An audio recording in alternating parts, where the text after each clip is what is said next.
Assalamualaikum warahmatullahi wabarakatuh. Selamat pagi anak-anakku semuanya. Bagaimana kabar kalian hari ini? Semoga kita semua selalu dalam keadaan sehat walafiat.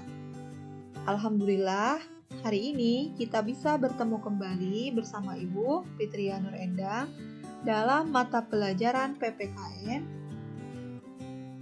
untuk teori Kedaulatan Negara Kesatuan Republik Indonesia, atau subbab materinya adalah hakikat dan teori kedaulatan. Sebelum kita mulai, marilah kita berdoa terlebih dahulu. Berdoa dimulai.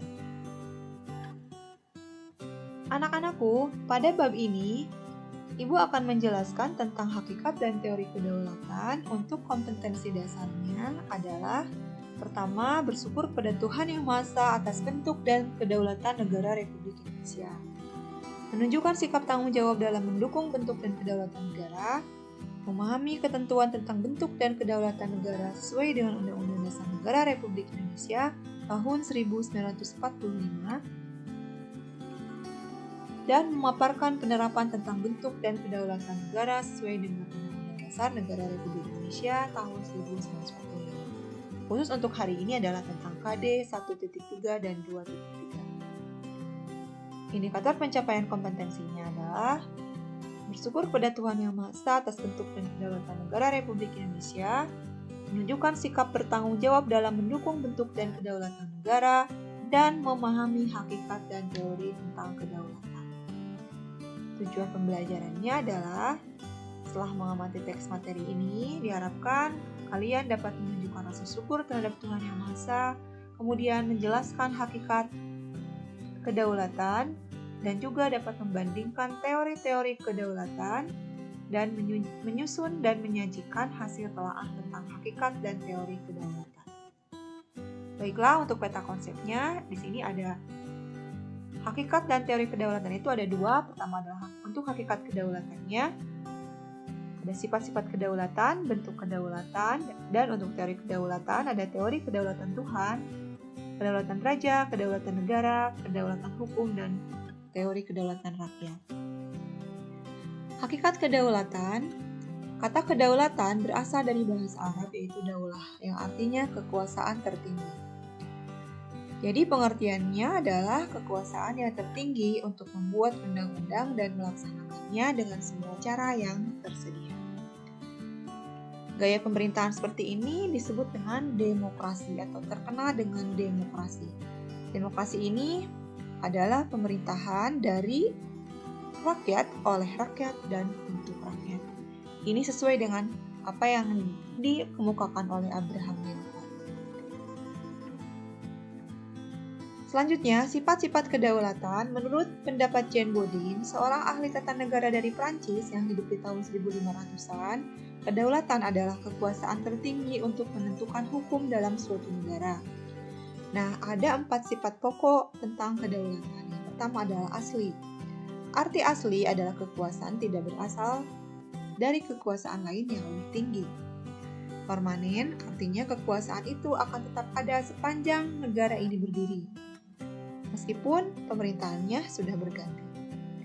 Kemudian tunggal, artinya kekuasaan itu merupakan satu-satunya dalam negara dan tidak dibagikan kepada badan-badan lain, dan tidak terbatas, artinya kekuasaan itu tidak dibatasi oleh kekuasaan lain. Kemudian bentuk-bentuk kedaulatan ini ada dua. Yang pertama adalah kedaulatan ke dalam. Nah, ini dari gambarnya pun kita melihat bahwa bangsa yang merdeka ini memiliki kekuasaan untuk menyusun dan mengatur organisasi pemerintahannya sendiri menurut kehendak bangsanya sendiri, serta kekuasaan untuk mengelola semua yang ada di wilayahnya yang mengandung sumber daya alam baik di darat, di laut maupun udara untuk kemakmuran rakyatnya tanpa campur tangan dari negara lain berdasarkan peraturan perundang-undangan yang berlaku. Tentunya, jadi ini adalah kedaulatan ke dalam. Kemudian yang kedua adalah kedaulatan keluar. Nah, dari gambarnya pun kita sudah bisa melihat bahwa kedaulatan keluar ini mempunyai kekuasaan untuk berhubungan dan bekerja sama dengan bangsa lain tanpa terikat oleh kekuasaan lain. Contohnya pelaksanaan kedaulatan keluar misalnya mengadakan perjanjian dengan negara lain, menyatakan perang atau perdamaian, ikut serta dalam organisasi internasional, dan sebagainya. Nah, ini salah satunya. Selanjutnya, untuk teori kedaulatan ini ada 5. Yang pertama ada teori kedaulatan Tuhan. Artinya adalah teori kedaulatan yang pertama dalam sejarah. Teori ini mengajarkan bahwa negara dan pemerintah mendapat kekuasaan tertinggi dari Tuhan sebagai asal segala sesuatunya, atau yang disebut dengan causa prima. Nah, ini tokohnya adalah Augustinus, Thomas Aquinas, Frederick Julius Stahl. Kemudian yang kedua adalah teori kedaulatan raja. Nah, untuk teori kedaulatan raja ini pada abad pertengahan, teori kedaulatan Tuhan berkembang menjadi teori kedaulatan raja yang menganggap bahwa raja bertanggung jawab terhadap dirinya sendiri. Kekuasaan raja berada di atas konstitusi. Peletak dasar teori utama ini adalah Niccolo Machiavelli melalui karyanya yaitu Two Principles. Di Inggris, teori ini dikembangkan oleh Thomas Hobbes yang mengajarkan bahwa kekuasaan mutlak seorang raja justru diperlukan untuk mengatur negara dan menghindari homo homini lupus. Teori kedaulatan raja beranggapan bahwa kekuasaan tertinggi terletak di tangan raja sebagai penjelmaan kehendak Tuhan. Karena kedaulatan dimiliki para raja, akhirnya raja berkuasa dengan sewenang-wenang. Raja Louis yang ke-14 dari Prancis dengan sombongnya berkata, "Ie etat ces moi, negara adalah saya." Selanjutnya, yang ketiga adalah teori kedaulatan negara. Teori ini, kekuasaan tertinggi terletak pada negara. Sumber kedaulatan adalah negara yang merupakan lembaga tertinggi kehidupan suatu bangsa. Peletak dasar ini adalah Jean Bodin tahun 1530 sampai 1596, kedua F. Hegel 1770 sampai 1831, George Jelinek 1851 sampai 1911, dan Paul Laban 1879 sampai 1958. Pengembangan teori Hegel menyebar di negara-negara. Selanjutnya, yang keempat adalah teori kedaulatan hukum. Kekuasaan hukum merupakan kekuasaan tertinggi dalam negara. Hukum bersumber dari rasa keadilan dan kesadaran hukum. Negara melindungi hak-hak warga negara dan mewujudkan kesejahteraan umum. Etika normatif negara yang menjadikan hukum sebagai panglima mewajibkan penegakan hukum dan penyelenggaraan negara dibatasi oleh hukum. Pelopor dari teori kedaulatan hukum ini diantaranya adalah Hugo de Groot, Grabe, Immanuel Kant, dan Leon Duguid. Teori yang terakhir adalah teori kedaulatan rakyat. Teori kedaulatan rakyat ini beranggapan bahwa rakyat merupakan kesatuan yang dibentuk oleh suatu perjanjian masyarakat.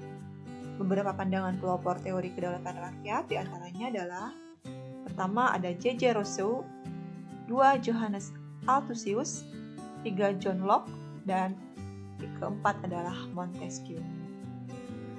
Pembagian kekuasaan menurut Montesquieu di sini dibagi menjadi 3 kekuasaan.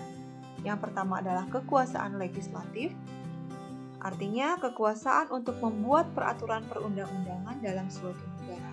Nah, kalau di kita ini adalah lembaga yang membuat undang-undang, contohnya adalah DPR, MPR, kemudian DPD. Dan kekuasaan eksekutif, yaitu kekuasaan untuk melaksanakan peraturan perundang-undangan yang berlaku.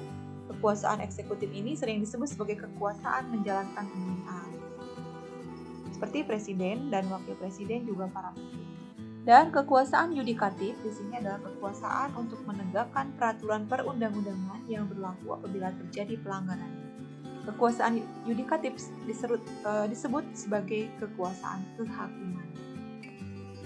Nah, itu adalah materi untuk hari ini. Demikianlah pemaparan singkat tentang hakikat dan teori kedaulatan. Anak-anakku, semoga materi ini dapat kalian pahami dengan baik dan dapat diaplikasikan dalam kehidupan kita sehari-hari.